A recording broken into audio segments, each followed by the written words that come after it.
embraced a common vision for their region, one based on shared agricultural practices. After all, we grow the same crops on both sides of the state line, ideas about economic development, and racial inequality.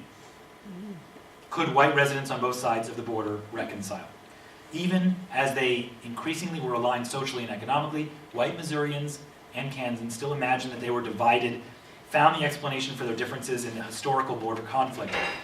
In an essay in the paper by my colleague, in the book by my history colleague at KU, Jennifer Weber, let's talk about this for 1 second again. This picture. Jeremy Neely, in his article, The Quantrill Men Reunions, the Border War 50 Years On, Professor Neely explains how white Missourians overwhelmingly embraced their Confederate past as they overlooked both the violent activities of irregular Confederate guerrillas and the reality that Missouri, as I mentioned, officially remained in the Union. For their part, Lawrence citizens were horrified by these celebrations, as you might imagine. I'm still kind of horrified. And perhaps in an effort to reconcile and channel their historic animosities, the conflict between Kansas and Missouri was transferred to the gridiron during the same years. In another essay in the book that I was mentioning before, my colleague Jennifer Weber explored the ways in which the history of the border wars have been used to explain the intensity of the sports rivalry between the University of Missouri and KU, at least until Missouri decided to quit the Big 12 and join their Confederate brothers in the SEC. And just to prove the point, many of you know this picture. It's the only one I actually had to spend money on for the book. This is the student section at Allen Fieldhouse the year after we won the national championship, taking the great John Stuart Curry mural painting, and instead of the Bible in John Brown's left hand, there's the NCAA trophy. Even today, the belief in the differences between our states lingers, as fans taunt one another across the field of play, as politicians lure companies back and forth over the state line, which we still do, I can't believe it, in spite of the fact that, again, socially, culturally, ethnically, politically, we are remarkably similar. The recognition of the Kansas-Missouri border as a dividing line continues to have cultural resonance, I think, in ways that on first appearance seem disconnected from Civil War history, but under the surface remain firmly tied to the violence that plagued our region, not just for the 4 years of the Civil War, but for the 6 years before that, and maybe 20 years afterwards, and perhaps beyond. Many of you remember, I'm sure, a news item from last summer that a misguided saloon keeper in KC, in Westport, I think, celebrated Quantrill's raid during the week of sesquicentennial festivities, along with a rumored threatened visit to Lawrence. I didn't know what to make of this language on the website. In what, in my opinion, can only be termed an insensitive and misguided attempt to peddle gin, to raise spirits about their football team, and to rekindle at least some of the emotions and attitudes that led to the horrific violence of 1863. The commemorations that we held in Lawrence last summer sought what I think is a far more laudable goal. We recalled the names of the people who died, the very real people who were cut down before their time, to emphasize how, even in the wake of tragedy, neighbors can band together, overcome, join hands, and rebuild a city even stronger than it was before. It may not be as romantic as the Confederacy's lost cause, the Old South, but it certainly has the benefit of being backed up by actual history. I think I'll leave it there and answer any questions you might have. Thank you for listening to me. Okay, you have a few. You're first to have your hand up. Now, I've heard that there were uniformed troops in Missouri of both colors. That there were uniformed Confederate troops and uniformed Union troops. Could you expand on that and say, where were the two capitals of Missouri? Where were the two treasuries? Where were the two uniform factories that put these troops in the field? Are you talking about African-American troops or white troops? I don't know. Okay, because I hear a lot, when I do a lot of talks to Confederate, sons of Confederate veterans and stuff, they kind of try to make a point that I don't think is historically true, that there were black soldiers fighting for the Confederacy. Yes, there is that African-American man who was owned by one of Quantrill's raiders. The Confederacy actually did debate in their legislature arming African Americans from the South and putting them in Confederate uniforms, but it was kind of an act of desperation in 1865. So I don't think I want to give them too much credit for their African American soldiers. Missouri history during the Civil War, and if you're interested, I really think it would be great for you to have a look at some of the chapters in my book. And I am not a Missouri scholar, which is why I invited other people to do it. Missouri had one of the most divided populations in the country. I think if you had a referendum in Missouri, many of them would have decided to join the South. No doubt about it. They grew tobacco and hemp. They had slavery and had slaves in Missouri since statehood in 1821. And especially around the capital region, Jeff City, the area that is still called to this day Little Dixie, on both sides of the Missouri River, there was profoundly pro-Confederate sentiment. So there certainly were Missourians who fought for the Confederacy. But as a political historian, let me tell the other side of the story. Lincoln, when he comes to office in 1861, has a real problem on his hands. 11 states have quit the country before he even did anything. So when pro-Southern lost cause people tell you that the Civil War was fought over tariffs, no. That every one of the secession ordinances mentioned slavery and slaves, and that the idea that Lincoln, this black Republican president, was going to come and take their slaves away. Lincoln knew that he had to stop states from seceding from the moment he took office. So he really bent over backwards to do anything under his power, and even some things probably that were beyond his power, to keep Delaware, Maryland, Kentucky, and Missouri in the Union as border states. Again, Lincoln is from Kentucky. He's from these people who were straddling both sides. And part of how you kept the state of Missouri from leaving the United States of America was to occupy it with lots of Union soldiers. So the reason why there are not more battles like the Battle of Westport between Union Army and Southern Army soldiers is because it was much more of, imagine like what we did in Iraq after 2003. There were occupying armies of Union soldiers and angry guerrillas, probably who weren't wearing Confederate uniforms, riding around with people like Quantrill and Bill Anderson and the Youngers and the James boys, killing pro-Union people, killing Union officers, robbing banks. That's how the James boys learned how to rob banks. And entered history again in another way. So it was really complicated. To answer your question, I'm sure there were soldiers on both sides, but where they got their stuff, there were factories all over the North making Union uniforms. Chicago, Terre Haute, Indiana had one. Iowa had some. And Missouri, I don't know where the Confederate uniforms would be coming from, but believe me, there were lots of Confederate sympathizers coming up from Arkansas, coming up from Tennessee to join in the fight in Kansas. Phil. Yeah, you kind of alluded to it at the end, but I know, the North won the war, but the South got better storytellers. And Yeah. how did that romantic, heroic view of the South affect actual historians? That is such a good question, and I probably need more than 20 minutes to answer it. I spend a lot of my time when I give both public talks and teach my students trying to undo the very wrong historical mistakes made by Margaret Mitchell and David O. Who directed Gone with the Wind? Is it? Exactly. I mean, this movie is so powerful, it kind of lodges in your head and it's almost all wrong. Happy slaves. I'm sure there's a lot of honor and chivalry in the Old South, but the idea that these sides were morally equal, I have a lot of problem with. The idea that slaves were contented and happy, I have a huge problem with. Phil, I think, eloquently said that the South had better storytellers. I think Americans love narratives of underdogs, of noble losses. I happened to be watching the first Rocky movie, was on TV late at night. Remember Rocky? I forgot, he doesn't win. Rocky trains by fighting in that meat locker, punching old carcasses of cows and going up against the Muhammad Ali figure. And then he loses, but he somehow emerges stronger because of his loss. We love that story in America. And then for the part of the North, I don't think they were particularly good winners. I think by occupying the South the way the North did after the Civil War and during Reconstruction, by trying to impose things that I am wholly in support of, but not get buy-in from local populations and elites, there really was a feeling of an occupying presence in the South that I think Lincoln would have not done had he lived in 1865. So there really was a cause to the post-war Southerners that they had been wronged in some way.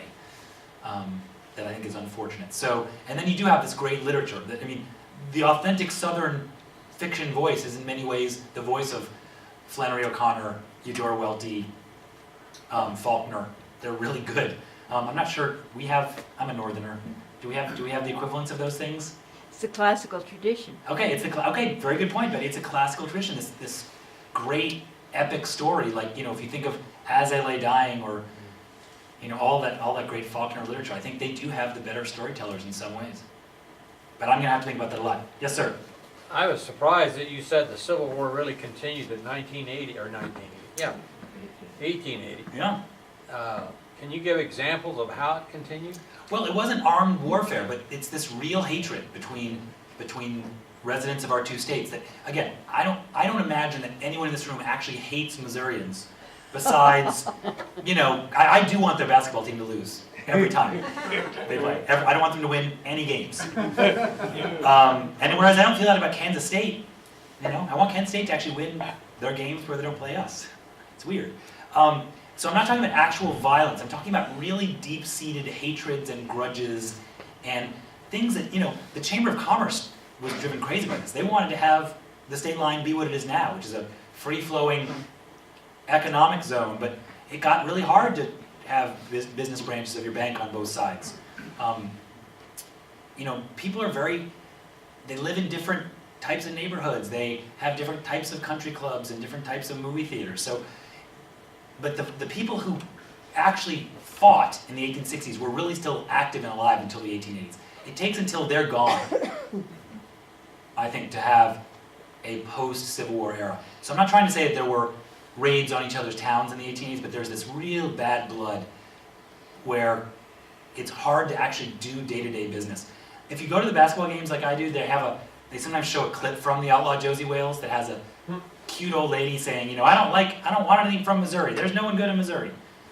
It's like, and everyone laughs, but you know, that is actually a pretty accurate historical representation to what people felt after the Civil War. There was also the imposition of segregation, which wasn't complete until the 1880s. It took a long time. I mean, Plessy versus Ferguson, as Austin mentions, the Supreme Court legalizing and ratifying segregation in public places is 1898. So that's when kind of Kansas decides to join in with states like Missouri, states and cities like Washington, D.C., which was not segregated actually until President Wilson segregated it in the teens, to join in this separation of the races mentality. Frank? I have two questions. One is about Osceola. Lane has a very bad reputation. He probably deserves it. Yeah, But I agree. isn't it true that about 100 slaves were freed when he attacked Osceola? In other words, Yeah. he had this specific political position that he then consistently pursued. He did. Everywhere Jim Lane's group of Jayhawkers raided, they would free whatever slaves they could, by force and by murder if necessary. So yeah, he did have this very complicated, wow, good for him on that one, but also, again, this was extra-legal guerrilla raids into the United States of America. Missouri is not a part of the South. Their residents may have been pro-Confederate or pro-Southern. So Jim Lane is one of those very complicated figures, like old Osawatomie Brown, that it's hard to get your head around.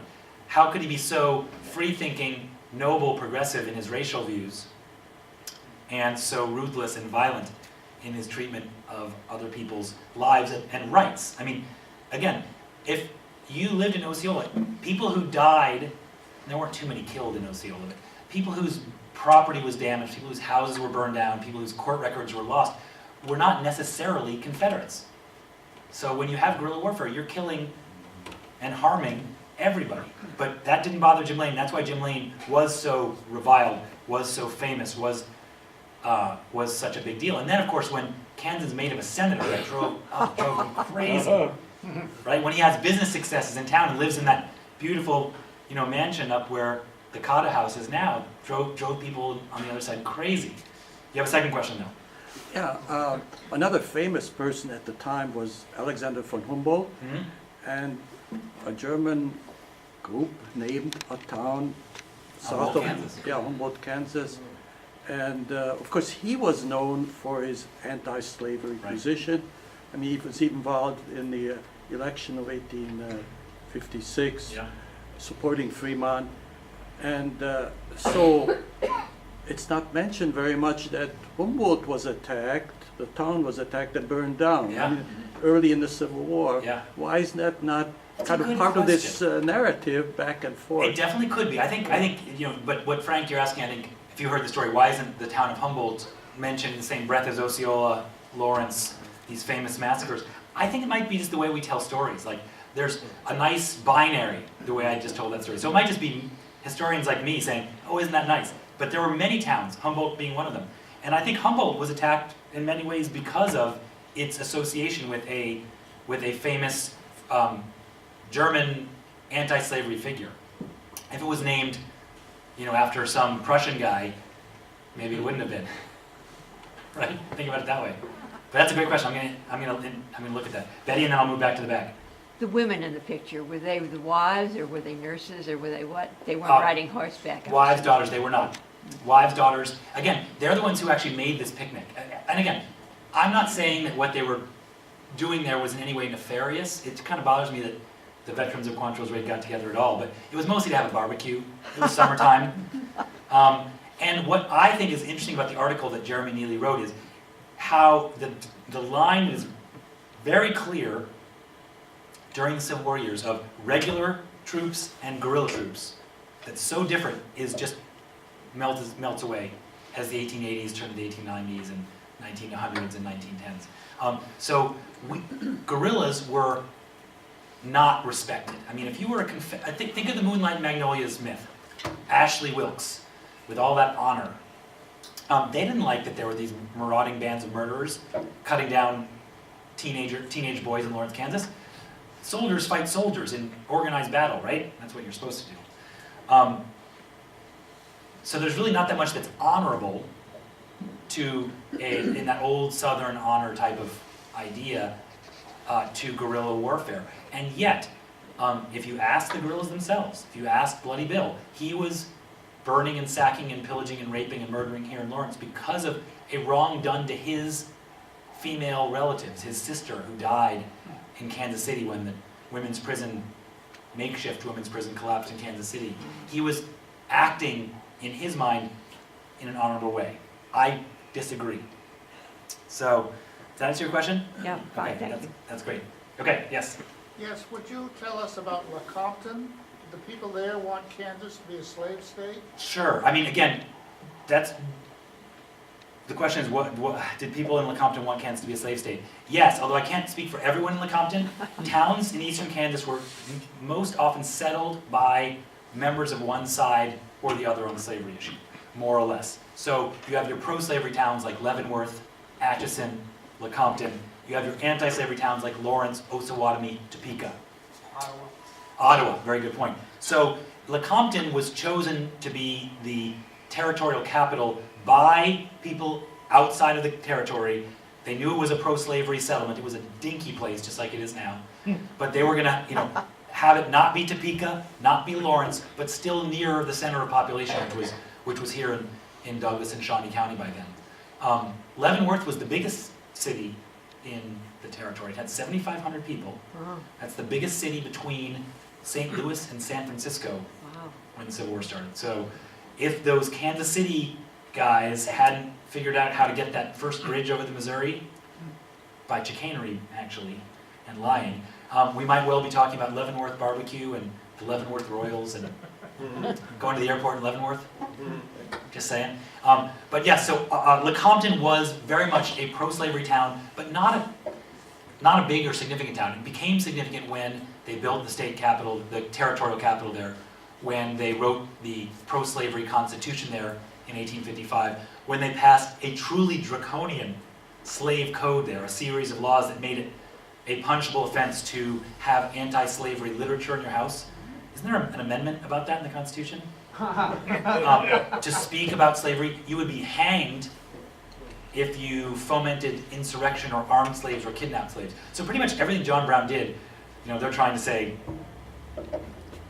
hard labor, death, imprisonment for those things.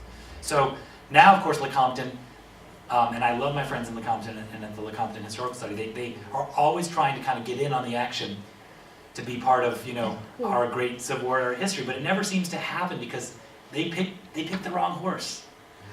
They picked the wrong side. So, sorry. Yes? I rather like the idea that what's really changed the balance just before the Civil War was convincing all the free soilers that they weren't really sitting the fence anymore. Yeah. Apparently, Yeah. even Lane was sitting the fence when Yeah. he got to Lawrence. Yeah. But and like Manhattan or K-State, I think, in their mottos and stuff, refer to free soil. Absolutely. But supposedly, convincing people that were the free farmers, when well over 90% of the population was a farmer, that competing against somebody else's slave-produced things meant that whenever you went to the market, you were selling stuff at slave wages too. That's right. Somehow, and supposedly this first was published in some of the local Lawrence papers, that idea of that's why you should go over to the anti-slavery, because you're not free yourself if somebody else is enslaved. True. Thank you for that question. I actually wrote a book about this. My first book is about free soilers becoming more partisan anti-slavery thinkers. And someday I've got to write a book about this because it's really fascinating. Things that make people change their minds about slavery. A lot of them refer to this as conversion, which I love. It's like very Augustinian. Got my friend from Classics here in the front row. So the idea of someone like Jim Lane being anti-slavery in the weakest possible sense, thinking that slavery is bad, but because of what it does to white people, that it drives down wages, that white people have to potentially compete for land and for resources with slaveholders and with slaves doing labor for nothing. That's not fair. Jim Lane gets converted over to the other side by what's happening here in Kansas, by seeing one side have more guns, be more ruthless, taking it out on the Free Staters. Other people I'm really interested in are some people in New England itself who, and the name, I'm going to actually try to get the quote right. The name of the town we live in is Lawrence, named for a gentleman named Amos Lawrence. Amos Lawrence famously wrote in his diary in 1854 that we went to bed one night, compromised constitutional Union Whigs, and waked up stark mad abolitionists. And then he told why he said that. He wrote that the day after a free African American named Anthony Burns was kidnapped by slave catchers on the streets of Boston, an anti-slavery town, and returned to slavery in handcuffs, escorted by a contingent of U.S. Marines to a Coast Guard cutter sent by the President of the United States, Franklin Pierce, to return one man to slavery. It cost $150,000 to return Anthony Burns to slavery in Virginia. And the President, President Pierce, a northern man with southern principles, because that's how he got elected, as a Democrat in the 1850s, said, incur any expense to return the slave